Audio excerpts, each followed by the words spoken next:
To rule the ancient world, you needed an elite pedigree.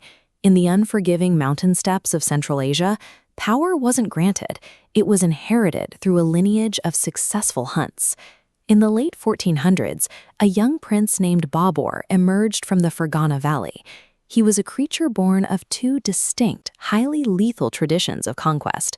On his paternal side, Babur was a direct descendant of Timur, the warlord who built a massive empire across Persia and Central Asia through military brilliance. His mother's line was even more formidable, tracing directly back to Genghis Khan, the most successful nomadic conqueror to ever live. This specific combination of bloodlines made Babur the ultimate inheritor of Turco-Mongol DNA, a prince uniquely equipped to claim and hold territory in a world that only respected strength. But even with this pedigree, survival was never guaranteed.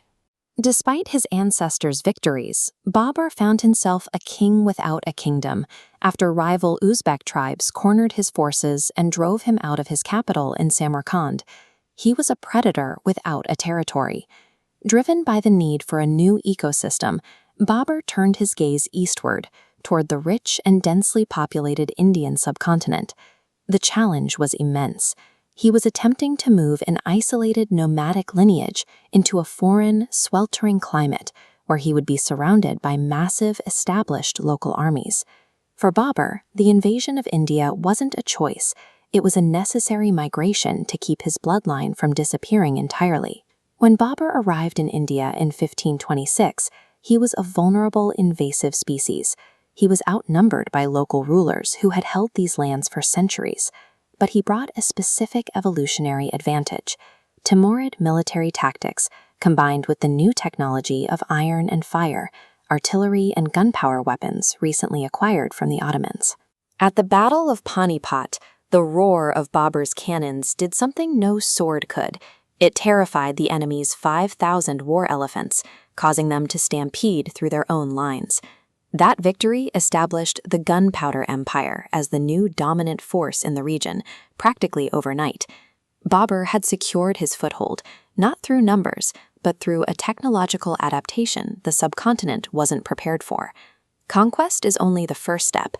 To survive long-term, the Mughals had to do more than win battles. They had to adapt to the local environment or be rejected by it. They began by importing sophisticated Persian administrators, artists, and nobles, layering a new, complex culture over their nomadic roots to stabilize their court. Then came the deepest adaptation. Emperor Akbar, Babur's grandson, began taking local Rajput Hindu princesses as wives, turning his fiercest regional rivals into his closest relatives. This strategy shifted the genetic makeup of the royal family tree. Within a few generations, the blood of Central Asian conquerors had mixed with that of the local Rajput nobility. By the time we reach his son, Selim, the lineage was a complete biological blend, carrying a heritage that could finally bridge the gap between the rulers and the ruled.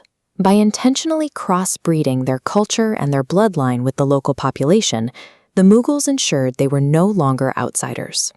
A century after Babur, the empire reached its pinnacle under Shah Jahan, the man who commissioned the Taj Mahal.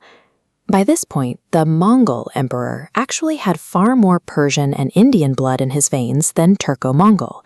The dynasty had completely moved past its identity as a group of foreign invaders. They had become a deeply entrenched, multiracial ruling class.